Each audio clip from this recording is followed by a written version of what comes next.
Hello again, my fellow Jeti users, and in this video I am going to show you how to use airspeed to provide a limit to the extension of leading edge slats. This video is going to take quite a while because rather than just show you press this, turn that, press that, there you are, I would like to take some time explaining why I'm doing what I'm doing, and so that you get a better understanding of it, because if you're trying to do various different things yourself, not exactly this scenario but a similar one, you might better understand and therefore able to do it yourself. Now, as a general rule, I do not approve of using telemetry to interfere with things that can control the flight. I've seen various ideas of using airspeed or altitude to control the flaps and the retracts, and I think those are such bad ideas that I don't help with programming those, because I just think they're that bad. Leading edge slats is a little bit different because it's unlikely to have a major effect on the control of the aircraft, and so I'm happy to help with this one. And the request has come from John McNamara of jetstream.co.uk, a Jeti retailer. And John was asking for this for one of his customers who wanted the operating leading edge slats, I believe, on an F-86 Sabre. Now, I used to have an F-86 Sabre with leading edge slats, and looks very nice, and it did have lovely handling. Although I never tried it without extending the slats, so I can't be sure that they actually did anything. Now, what's the history and behaviour of slats? Well, it all goes back about 100 years to Frederick Handley Page inventing the slot, which was actually like a slot cut into near the leading edge of the wing. So it was a slot in the existing wing. And what that did was allow the aircraft to pull a higher angle of attack above its normal stalling angle, and thus generate more lift and fly more slowly for landing. So that's a slot. Now, they create quite a bit of drag, which is fair enough when you're coming into land, especially if you're trying to get into a short strip. A nice bit of drag is good. But once you get up to the cruise and you want to get a wiggle on, that's a bit of a snag. So they modified this to be an extension that comes up out of the wing. It's like the top surface of the leading edge manages to push up out of the wing. That's called a slat, and it forms a slot.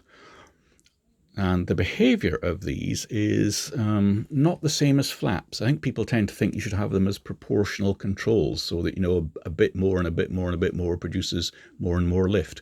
That's not the way that the slot or the slats work. At any given angle of attack up to the wing's normal stalling angle of attack, a leading edge slat or slot doesn't change the lift whatsoever. Where you have them extending a long way out in front of the wing, then of course they can add a little bit to the wing area and increase the lift that way a little bit. In general, the slot produces exactly the same lift curve on a graph as the wing without a slot. The difference being that at the point where the normal wing stalls, the slotted wing carries on increasing its lift up to a higher angle of attack before it stalls. So if a fairly typical nice rounded wing section stalled at, say, around about 15 degrees, put a slot on it, or a slat, and it won't stall until you get into the lowish to mid 20 degrees angle of attack. So up to 15 degrees, slot open, slot closed, or I should say slat open, slat closed, because you can't close a slot. Slat open, slat closed, it's exactly the same lift, same stall speed, but push above the normal stalling angle, let's say 16, 17, 18 degrees, and the unslotted wing will stall. The one with the slats open or slot in it will still be working and producing more lift. So the effect of these is of no use below the normal stalling angle other than to add drag. Also, the shape of this slot, its shape front to rear, and its distance out from the wing, in other words the gap of this slot, is very important to whether it works or not. You can't simply slap a slat on the leading edge of a wing and think it's going to do any good, because chances are it's actually going to do more harm than good. The shape of that gap and its distance are quite important. And if you make it any bigger a gap or smaller a gap, then the effect of the slat rapidly reduces. So it's not like you open it part way, like you put flaps part down and you get, a nice beneficial effect. Really, you just want it to act like a switch. It's fully open or it's fully shut. There's no point messing about in between. Now, I know that many of the full size move a sort of proportional amount because they are gravity or spring loaded to open, and they use the airflow at a certain speed to start pushing them back rather than being powered.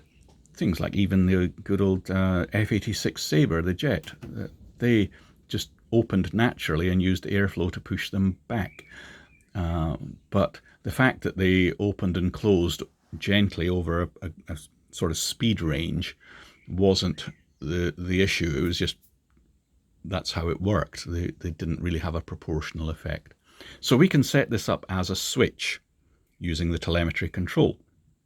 However, if you want to read up more about slats, I'm sure you could find it on the web, or for modelling purposes, there's a good bit about it in Gordon Whitehead's fantastic Bible for scale modelers.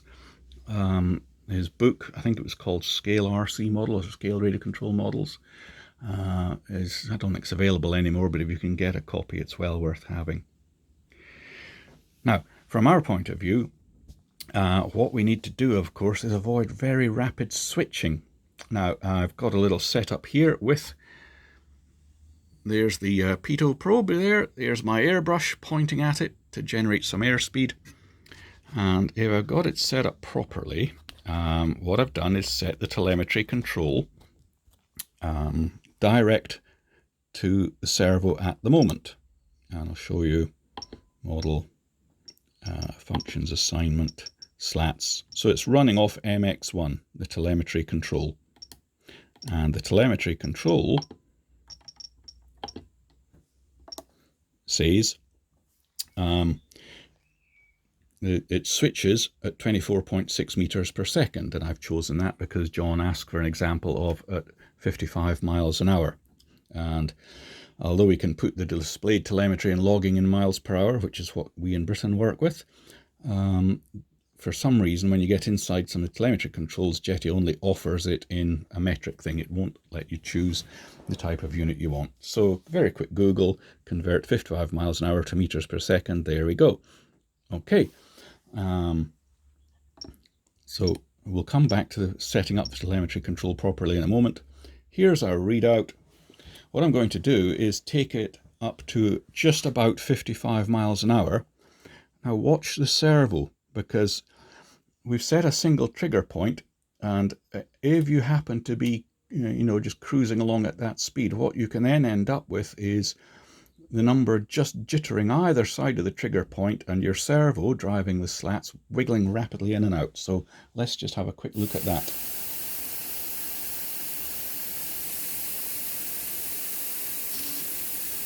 Okay, there we are. Slats. Oh, see, there we go. It's wriggling like that.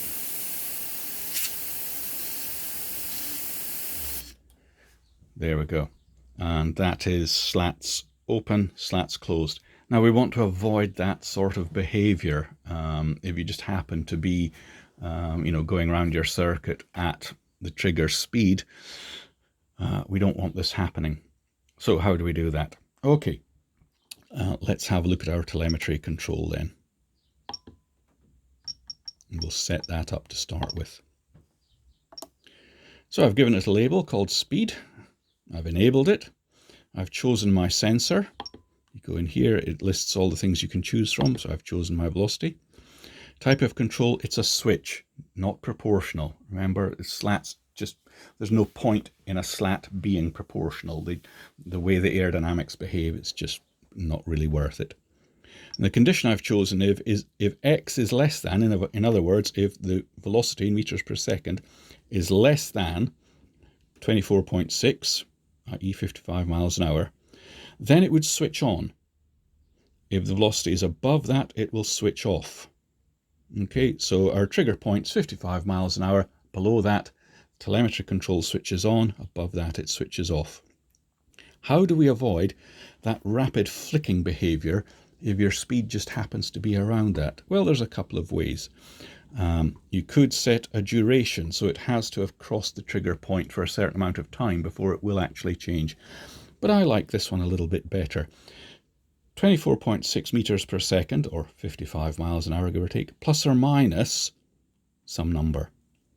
Now I'm going to choose plus or minus 2 miles an hour, which is 0.9 meters per second, or very close to it anyway.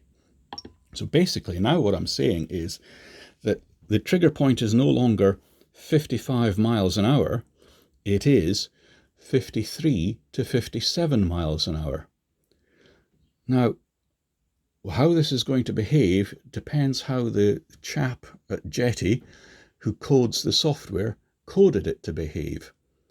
Did he code it so that a rising value hits 53 miles an hour and triggers it? Because that will just cause us straight back into the same problem. If the speed's about 53, it's just going to flicker on and on and off.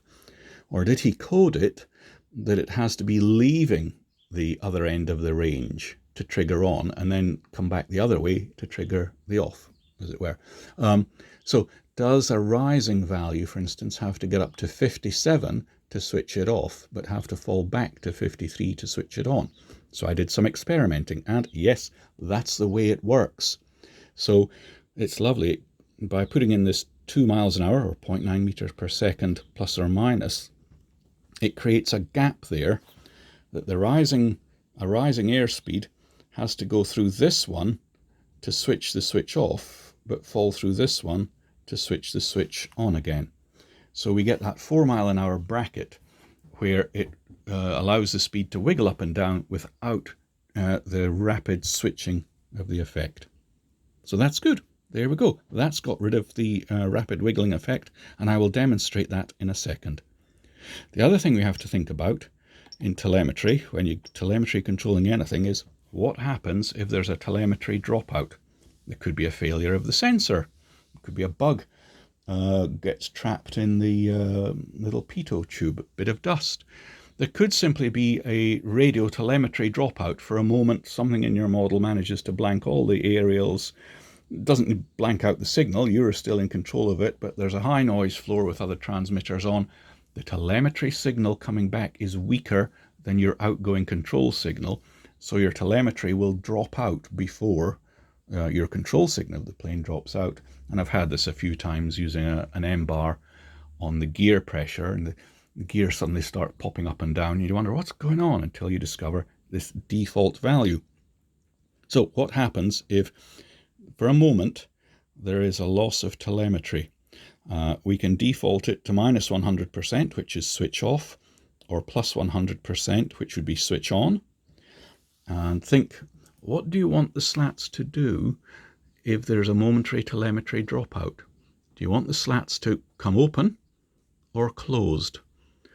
It depends what you're doing, doesn't it? If you're coming into land and the slats are open and there's a momentary drop in telemetry, do you want the slats to close? On the other hand, you're hurtling around at high speed and there's a momentary drop in telemetry, do you want the slats to come open? It's a tricky choice. Anyway, what I've gone for is default off, and we've said condition switches on if the speed comes below 55, so off means it will close the slats. Okay, now let me demonstrate, still using the screen here, what that little 4 mile an hour bracket has done to stopping our control oscillating rapidly. So I'll set the aircraft flying again. There we go. Now we need to increase the speed up a bit. There we go. So the slats have closed now. We'll bring the speed down a little. Speed down a little. Down a little yet. Down a little yet. keep going down. There we go. So there has to be a nice bracket there, and that's lovely. That's stopped that rapid flicking servo behavior. Right. Okay, that's how the telemetry control will work and operate the servo. Now we need to tie that into what we're actually doing with the model. And let's say we're using this 3-position switch here as our flaps. And what I did when I had a model that had slats, but I didn't have the airspeed control over it, was I simply arranged it so that with the flaps up, the slats were closed, and with the flaps at takeoff or landing position, the slats were fully open. So that's what we're going to do. And we're going to do it in the logic switch. Okey-doke. Our speed low logic switch enabled. Control 1, of course, is our telemetry control, MX1. At the moment, MX1 is switched on because the airspeed is below 55 miles an hour. Let me demonstrate it, switching off by getting the airspeed up high.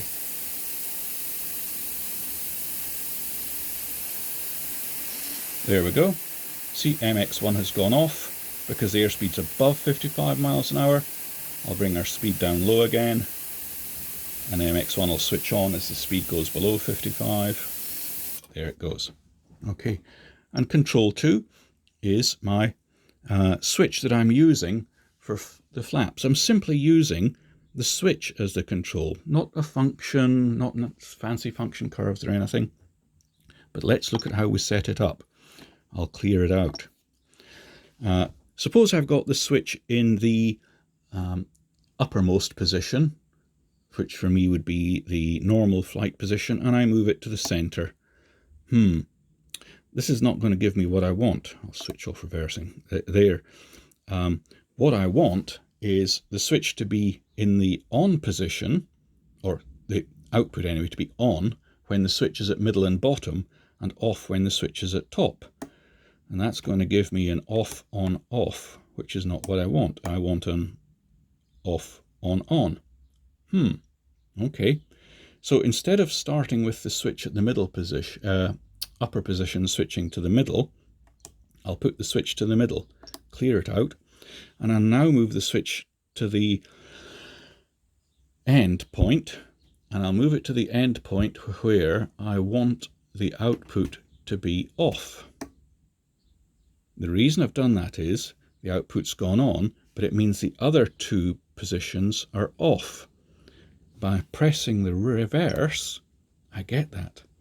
So up position is off, and the middle and down positions are now on. And thus I've set the switch to the conditions I want. So here we can see at the moment there's no airspeed, so MX1 is on. The switch is in the normal cruising position, so it's off. But if I switch it to the takeoff position, the output goes on. Switch it to landing position, the output is on. There we go. What happens if MX1, our airspeed, goes above 55 miles an hour and switches off? Because we've got an AND condition, if control 1 is off, it doesn't matter what control 2 does, it's going to stay off. So let's prove that. Get our airspeed up. There, MX1's gone off. So it doesn't matter now what I do with the flap switch. Airspeed's high. The output is off.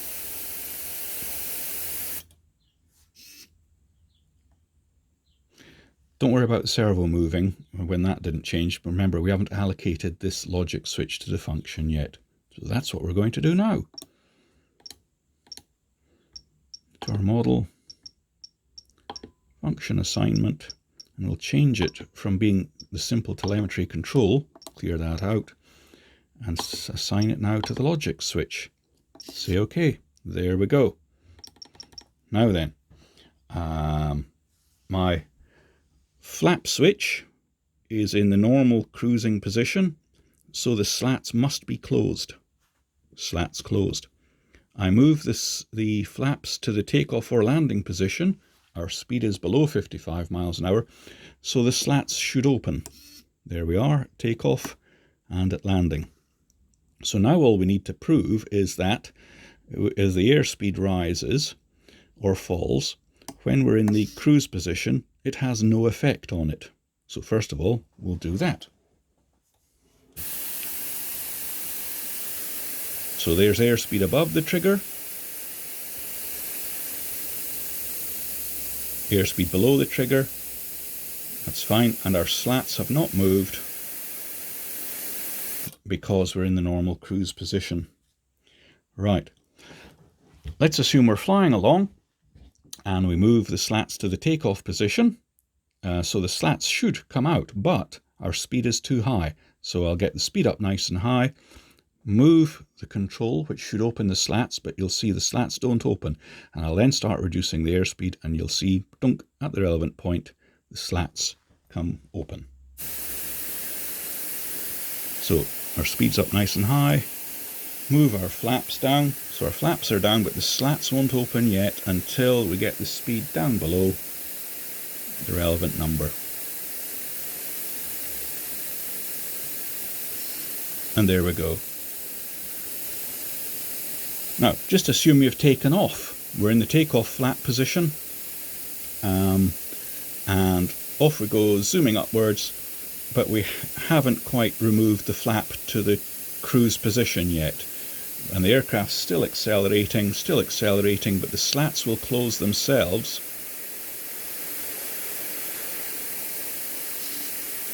There we go, before you raise the flaps. And that's it. Have fun with that.